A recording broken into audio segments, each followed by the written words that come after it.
Hello everyone, welcome back to my channel mamma and baby junction. आज के इस video में हम जानेंगे कि प्रेगनेंसी के दौरान एक प्रेग्नेंट महिला को कौन कौन से फलों का सेवन करना फ़ायदेमंद होगा और किन किन फलों से दूरी बनानी चाहिए। तो चलिए सबसे पहले देख लेते हैं कि प्रेगनेंसी के दौरान कौन कौन से फलों का सेवन करना सेफ होगा। तो पहला है सेब। NCBI के वेबसाइट पर प्रकाशित एक शोध के अनुसार प्रेगनेंसी में सेब का सेवन गर्भवती के साथ साथ होने वाले बच्चे के लिए भी बेहद फायदेमंद माना जा सकता है। शोध में माना गया है कि गर्भवती द्वारा सेब का सेवन बच्चों में बचपन में होने वाली एलर्जी व अस्थमा की शिकायत से बचाव कर सकता है।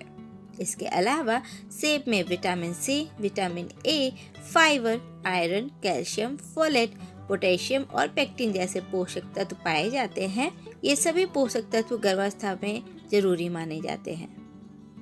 चलिए अब देख लेते हैं दूसरा फल, और वो है केला। ऑस्ट्रेलियन डाइटरी गाइडलाइन के मुताबिक गर्भवती महिलाओं के आहार में केले को शामिल करना चाहिए।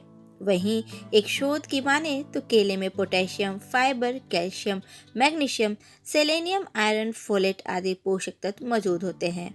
गर्भवती महिला को स्वस्थ रखने में महत्वपूर्ण भूमिका अदा कर सकते हैं। इसके अलावा गर्भवती महिलाओं में होने वाली मॉर्निंग सिकनेस की शिकायत को दूर करने के लिए भी केले का सेवन लाभकारी माना गया है।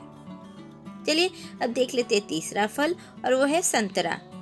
संतरा में विटामिन सी की भरपूर मात्रा पाई जाती है। यह माँ और बच्चे दोनों की इम्यूनिटी को सुधारने में मददगार साबित हो सकता है। इसके अलावा संतरे में फोलेट पाया जाता है।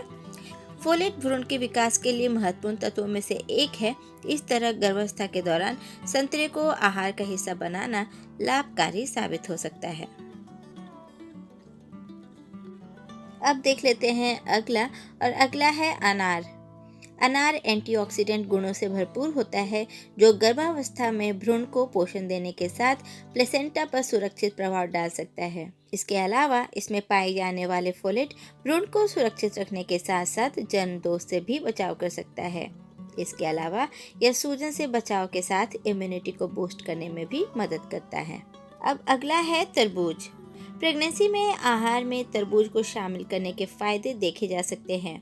दरअसल इसमें आयरन, जिंक, कैल्शियम और विटामिन ए जैसे महत्वपूर्ण पोषक तत्व मौजूद होते हैं। ये पोषक तत्व गर्भवती महिला के साथ भ्रूण के विकास के लिए भी गुणकारी माने जाते हैं।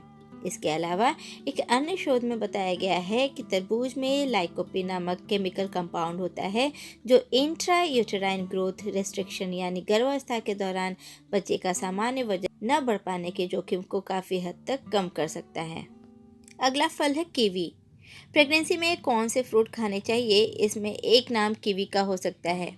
इसमें प्रचुर मात्रा में फोलेट यानी फॉलिक एसिड मौजूद होता है, जिसे गर्भावस्था के दौरान आवश्यक माना जाता है। दरअसल प्रेगनेंसी के दौरान फोलेट की कमी बच्चे में न्यूरल ट्यूब विकार यानी दिमाग और रीढ़ की हड्डी से जुड़े रोग की समस्या का कारण बन सकता है। अब देख लेते हैं अगला, और वो है चेरी। चेरी में भरपूर मात्रा में विटामिन, मिनरल और फाइबर मौजूद होता है। ये सभी गुण गर्भवती और शिशु के विकास के लिए जरूरी माने जाते हैं। इसके अलावा चेरी का सेवन गर्भावधि मधुमेह यानी गर्भावस्था में ब्लड शुगर का स्तर बढ़ने की जोखिम को काफ़ी हद तक कम कर सकता है। इस आधार पर गर्भावस्था में खाए जाने वाले फ्रूट की लिस्ट में चेरी को भी शामिल किया जा सकता है। अगला फल है अमरूद। प्रेगनेंसी में कौन से फ्रूट खाने चाहिए, इसका एक जवाब अमरूद भी हो सकता है। दरअसल अमरूद आयरन का एक अच्छा स्रोत है, जो गर्भावस्था में होने वाले एनीमिया के जोखिम को काफ़ी हद तक कम कर सकता है। इसके अलावा इसमें विटामिन सी की अच्छी मात्रा होती है, जो रोग प्रतिरोधक क्षमता को बूस्ट कर सकता है। ऐसे में गर्भावस्था में सीमित मात्रा में अमरूद का सेवन फायदेमंद हो सकता है। अब देख लेते हैं अगला फ्रूट, और वो है आम। गर्भवती महिला के लिए आम का सेवन काफ़ी लाभकारी हो सकता है। एक शोध में इस बात की पुष्टि होती है कि आम में फाइटोएस्ट्रोजन, पॉलीफेनॉल, कैल्शियम, आयरन और पोटेशियम होता है, जो भ्रूण की हड्डियों, ऊतकों और दांतों के विकास में लाभकारी हो सकता है।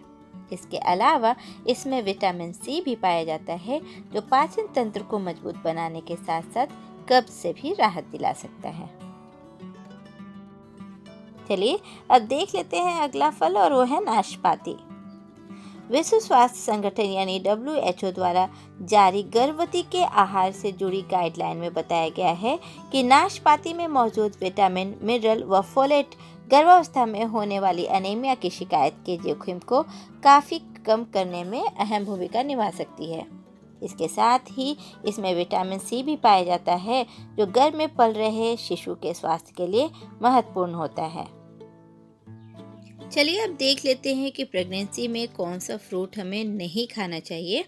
तो पहला है कच्चा पपीता। प्रेगनेंसी में कौन सा फ्रूट नहीं खाना चाहिए, इसका एक जवाब कच्चा पपीता है। गर्भावस्था के दौरान कच्चा पपीता का सेवन गर्भपात होने के जोखिम को बढ़ा सकता है। इस संदर्भ को लेकर एक शोध में साफ तौर पर बताया गया है कि कच्चे पपीते का सेवन गर्भावस्था के संकोचन को ट्रिगर कर सकता है, जो गर्भपात का कारण बन सकता है। अब देख लेते हैं दूसरा है अनानास। गर्भावस्था के दौरान अनानास का सेवन करने से भी बचना चाहिए। NCBI पर उपलब्ध एक शोध में यह मालूम होता है कि प्रेगनेंसी में अनानास का सेवन कमर दर्द, प्रीमैच्योर डिलीवरी यानी समय से पहले प्रसव व गर्भपात का कारण बन सकता है। यही वजह है डॉक्टर गर्भवती महिलाओं को अनानास से दूरी बनाकर रखने की सलाह देते हैं। अब देख लेते हैं अगला फल और वो है अंगूर। NCBI पर उपलब्ध एक शोध के अनुसार गर्भवती महिला को तीसरी तिमाही में अंगूर का सेवन करने से परहेज करना चाहिए। इसके पीछे इसमें मौजूद रेसवेराट्रोल नामक यौगिक को जिम्मेदार बताया गया है। शोध में साफ तौर से बताया गया है कि रेसवेराट्रोल में एंटी इन्फ्लेमेटरी प्रभाव होता है, जो फेटल डक्टस आर्टेरियस फ्लो यानी मां से भ्रूण में होने वाले खून के प्रवाह में बाधा पैदा कर सकता है।